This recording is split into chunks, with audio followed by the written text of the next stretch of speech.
जन्मग्रहण कर से देश जन्म जो देश जाति धर्म वर्ण निर्विशेष भारत रत्न डॉक्टर एपीजे अब्दुल कलाम जन्मग्रहण करते से देश जन्म जो देश भारत प्रथम उप राष्ट्रपति तथा भारत राष्ट्रपति शिक्षाविद दार्शनिक डॉक्टर सर्वपल्ली राधाकृष्णन जन्मग्रहण करते आम भारत में जन्मग्रहण कर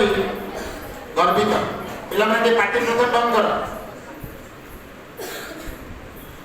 आज ये पवित्र सभा सभापति कर आम विद्यालय प्रधान शिक्षक महोदय एवं आज सभा उपस्थित आम विद्यालय पूर्वतन प्रधान शिक्षक श्रीयुक्त गगन सर एवं प्रधान शिक्षक दायित्व किसी दिन दायित्व थे अंजना मैडम एवं सस्मिता मैडम एवं अन्य समस्त शिक्षक शिक्षयित्री मान को मोर नमस्कार। आज गुरु दिवस उपलक्षे समस्त को मु हार्दिक शुभकामना जनाऊँगी एवं अभिनंदन जनाऊँगी एवं नमस्कार एवं समस्त पिला मानक मोर स्नेह मु प्रथमे मात्र गोटे कथा कह आज तो समय बहुत कला समय बसले भारत अर्थ कौन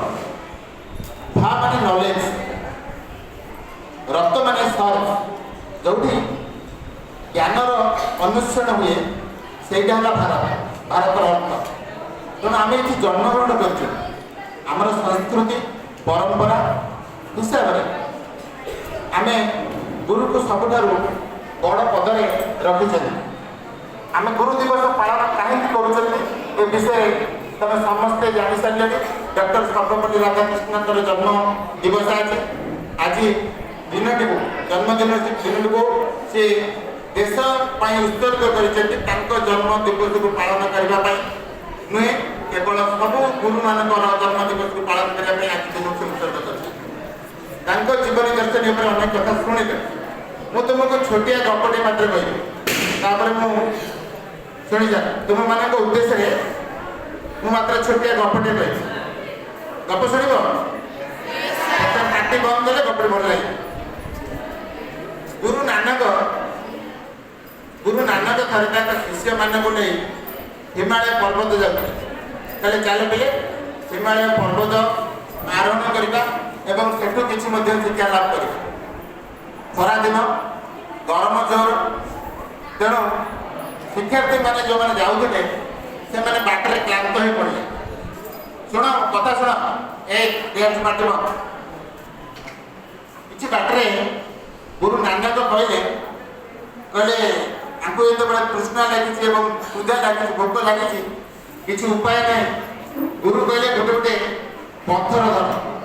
पत्थर धर समस्त शिक्षार्थी मैंने गोटे गोटे पत्थर धरले भर गोटे शिक्षार्थी था कहला एपटे भोक शेष आम गुरु कहते पत्थर धर जमा धरवे जदि कहते मुझे कथा मानी समस्ते खंडे खंडे पत्थर बड़ बड़ पत्थर धरले मो हाथ आकार को लक्ष्य करदेव सी तार छोटिया पत्थर धरला कहला एत बड़ पत्थर धरिकी जाए ना सार गुरु जहाँ भाविले भावी बस मुझे कर देख गुरु प्रत्येक काम को कही था आम उद्देश्य भल उद्देश्य आम जब पॉजिटिवली नवा तार फल कौन मिले तार उद्देश्य कहीं जान गुरु कहीं आम कह पत्थर खंडे नवा किसी बाट गला छात्र मैंने क्लांत हो गए गोटे पुष्करणी पड़ा से पुष्करणी गुरु छात्र मान कहले तुम पानी पीकि आस हाथ भात धोकी हाथ भात धोकी आसते जो कहले तुम आणीवा पत्थर को चक्की पर रख चक्की पर रखिले कहले ईश्वर को स्मरण कर तुम चक्की पर पत्थर छेनापोड़ हो जाए सब छात्र ईश्वर को स्मरण कले समस्त छेनापोड़ जी गोड़ा पत्थर से गोटे छेनापोड़ जो छात्रटी न मारिला तार पत्थर कौन हो छोटिया छेनापोड़ ये पेट पूरा खाइले आराम सी तार मन दुख गुरु मत कहले मुझे कथा मानिना बर्तमान भोक रोचे ये समझे गले पुणी गुरु कह खाई शान शांति है ना एवं गोटे पत्थर धर ପୁଣି ଗୋଟେ ପଥର ଧରିଲେ ସେ ଶିକ୍ଷାର୍ଥୀ ଯେ ଛୋଟିଆ ପଥର ଧରିଥିଲା କହିଲା ଏଥର ମୁଁ ଛାଡ଼ିବି ନା, ଏଥର ଗୋଟେ ବଡ଼ ପଥର କାନ୍ଧେଇଲା। ସମସ୍ତେ ତାଙ୍କର ଯୋଉ ଆକାରରେ ପଥର ଧରିଥିଲେ ସେଇ ଆକାରରେ ପଥର ଧରିଲେ, କହିଲେ ମୁଁ ଥରେ ଲସ୍ କରିଛି ମାନେ ଆଉ ଥରେ ଲସ୍ କରିବି ନାହିଁ। କିନ୍ତୁ ଗୁରୁଙ୍କର ଉଦ୍ଦେଶ୍ୟ ସବୁବେଳେ ମହାନ। ସେ କ'ଣ କରନ୍ତି, କ'ଣ ପାଇଁ ଚିନ୍ତା କରି କହନ୍ତି ସେ କଥା ଆମେ ଜାଣିନାହାନ୍ତି, ବୁଝିଲା। ତେଣୁ ସେ ବଡ଼ ପଥର ଖଣ୍ଡେ ଧରି କିଛି ବାଟ ଗଲେ ସମସ୍ତେ କ୍ଳାନ୍ତ ହୋଇ ପଡ଼ିଲେ ଏବଂ ଗୋଟେ ପଡ଼ିଆ ପଡ଼ିଲା। ଗୁରୁ କହିଲେ ଦେଖ ତମମାନଙ୍କର ଶିକ୍ଷା ପ୍ରାୟ ସମାପ୍ତି ହେଇ ଆସିବ, ତମମାନେ ତାପରେ ଆଶ୍ରମ କରିବ, ନିଜର ସେ ଛାତ୍ରମାନଙ୍କୁ ଶିକ୍ଷା ଦେବ। ତେଣୁ କୋଉଠି କୋଉଠି କରିବ, ଏଇଟା ବିରାଟ ପଡ଼ିଆ ପଡ଼ିଛି, ତମେ ନିଜର ପଥର ଫୋପାଡ଼ିବ, ଯିଏ ଯେତେ ବାଟ ପଥର ପର୍ଯ୍ୟନ୍ତ ପଥର ଫୋପାଡ଼ି ପାରିବ ସେ ଏରିଆଟା ତାର। ତେଣୁ ସେତେବେଳେ ଏରିଆରେ ସେ କ'ଣ କରିପାରିବ ନା ନିଜର ଆଶ୍ରମ ସ୍ଥାପନ କରିପାରିବ। ଯିଏ ବଡ଼ ପଥର ନେଇଛି ପିଲା ଦେଖ ସମସ୍ତେ ପଥର ଫୋପାଡ଼ିଲେ ତାଙ୍କର ଏରିଆରେ ଆଶ୍ରମ ହେଇଗଲା, ଇଏ ଫୋପାଡ଼ି ପାରିଲେ ନା ତା ପାଦ ପାଦରେ ପଡ଼ିଲା। କହିଲା କ'ଣ ହେଲା, ଗୁରୁଙ୍କୁ କହିଲା, ଗୁରୁ କହିଲେ ମୁଁ କ'ଣ ତତେ କହିଥିଲି ପଥର ଆଣିବା ପାଇଁ, ସମସ୍ତେ ଯାହା ଚିନ୍ତା କଲେ ତୁ ତୋର ଅଲଗା ଚିନ୍ତା କଲୁ, ତେଣୁ ତୋର ଆଶ୍ରମ ସେତିକିରେ ହେଇପାରିବା ସମ୍ଭବ ନୁହଁ। କହିଲେ ହଉ ଠିକ୍ ଅଛି। ତୃତୀୟ ଥର ଦେଖ, ତୃତୀୟ ଥର କହିଲେ ଆଉ ଦୁଇ ଖଣ୍ଡ ପଥର ଧର, ସମସ୍ତେ ତାଙ୍କର ସମାନ ଆକାରର ପଥର ଖଣ୍ଡ ଖଣ୍ଡ ଧରିଲେ। କିନ୍ତୁ ଏଇ ଯୋଉ ଛାତ୍ରଟି ପ୍ରଥମେ ଛୋଟିଆ ପଥର ଧରିଥିଲା, ତାପରେ ବଡ଼ ପଥର ଧରିଥିଲା, ସିଏ ତାର ଗୋଟେ ବଡ଼ ପଥର ଧରିଲା, ଗୋଟେ ଛୋଟ ପଥର। କହିଲେ ଗୁରୁ ଏଥର କ'ଣ କରୁଛୁ ତ ଦେଖିବା,